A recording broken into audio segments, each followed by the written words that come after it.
बिहार विधानसभा में उपचुनाव है और ये कैमूर जिले की रामगढ़ विधानसभा सीट है। यहाँ पे 13 तारीख को मतदान होना है और इसी नाते से मैं घूम रहा था तो हम बसपा के प्रत्याशी हैं सतीश यादव पिंटू जी, आपके चाचा अंबिका यादव यहाँ से विधायक रहे हैं और इस समय बसपा के प्रत्याशी हैं। उन्हीं के कार्यालय पे आ गए, कुछ लोगों को हमने देखा तो सोचा कि इनसे बात किया जाए कि आखिर चुनाव में किस रणनीति से जो है कि अपने जीत को मुकम्मल कर रहे हैं। तो हम आइए जानते हैं, आपका परिचय जानेंगे और जानेंगे कि चुनाव के बारे में आपकी क्या तैयारी है। आप अपना परिचय बताइए।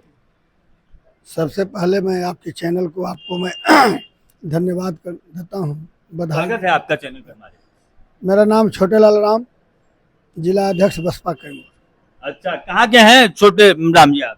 हमारा घर रामगढ़ है, खोरहरा गांव है।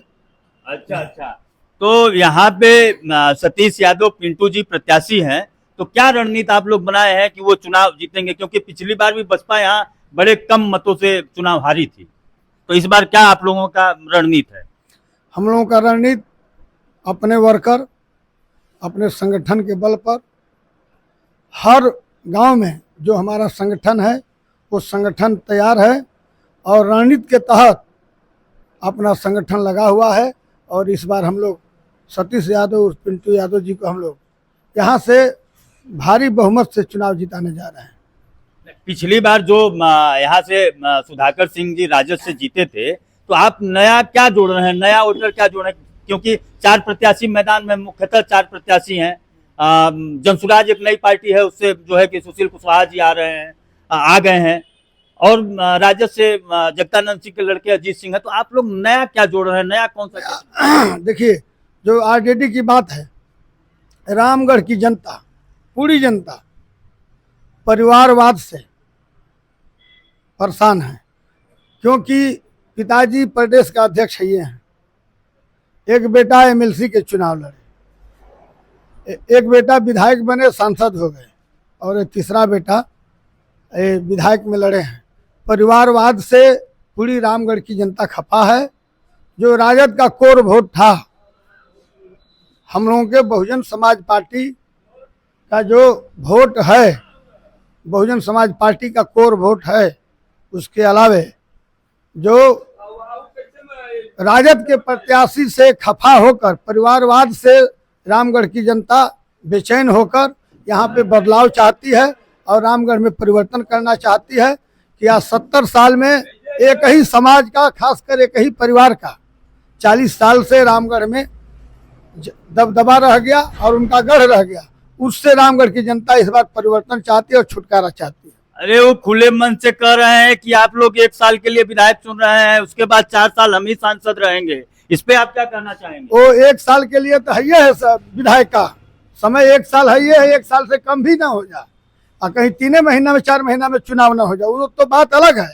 मगर ये जब रामगढ़ में परिवर्तन होगा तो 2025 में भी बहुजन समाज पार्टी डंके की चोट से यहाँ पे जीतेगी।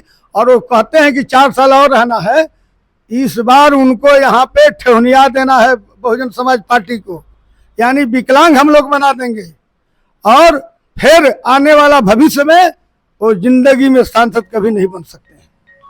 तो ये तो खुले मन से कह रहे हैं कि भाई 4 साल भैया हमारे पास ही आना है। उनका कहने का जो आशय यही है ना कि 4 साल हम सांसद रहेंगे, विधायकी तो अभी आप 1 साल के लिए चुन रहे हैं, फिर हमारे पास ही आइएगा। उनका यही कहने का आशय है। उनका कहने, उनके यहाँ ठेकेदार जाएगा, व्यवसायिक जाएगा, जो एफसीआई में जो लोग चावल गेहूं लदवाते हैं, उन लोगों की जरूरत है उनको। जनता उनके यहाँ कौन जाएगा जी? कोई जनता कोई नहीं जाएगा। जनता पिंटू यादव के यहाँ आएगा। ये विधायक होंगे, 1 साल के लिए होंगे, 8 महीना के लिए होंगे, मगर रामगढ़ की जनता परिवर्तन करके सांसद के यहाँ नहीं जाएगा, जो भी काम आएगा विधायक के यहाँ जाएगा। तो पिछली बार अंबिका यादव जी जो लड़े थे, तो उसमें आप क्या मानते हैं कि अपना लोगों में एक परसेप्शन है कि उनके साथ जो है कि बेईमानी करके हराया गया था? वो तो रिएक्शन है कि ईवीएम में 324 वोट से चुनाव जीत गए थे, मगर जो बैलेट कर्मचारियों का होता है उसमें 159 वोट जो कर्मचारी दूसरे को वोट देना सिखाता है, उसी का इन प्रशासन के द्वारा, निर्वाचन के द्वारा वो फोकस करके उनको 179 वोट से जिताया गया। उसका पूरी रामगढ़ की जनता में रिजेक्शन है, तो बेईमानी करके इन लोगों ने जीता था। इस बार 179 वोट का अंतर फैसला नहीं रहेगा, हर बूथ पे 179 वोट अधिकार पड़ेगा।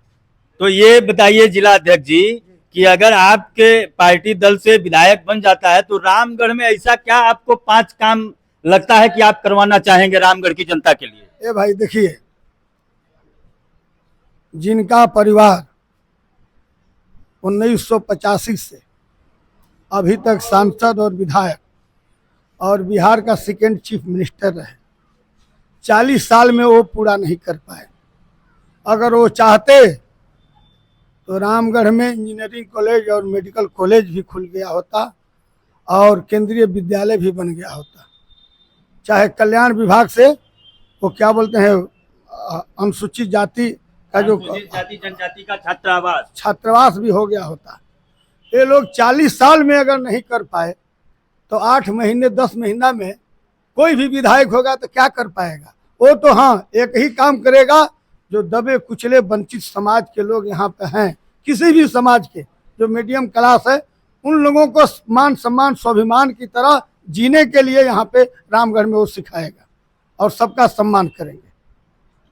तो देखिए हमारे साथ थे बसपा के जिला अध्यक्ष, उन्होंने अपनी रणनीति बताई और अपने प्रत्याशी के बारे में बताया और बताया लोगों का जो आरोप लगा रहे थे पिछली बार यहाँ बसपा बड़े कम मतों से जो है कि चुनाव हारी थी, उसके बारे में भी अपनी सफाई पेश करी। और जो वर्तमान सांसद हैं उन्होंने कुछ जनता के ऊपर एक आरोप लगाया था हड़काने वाला, तो उस पर आपने बताया।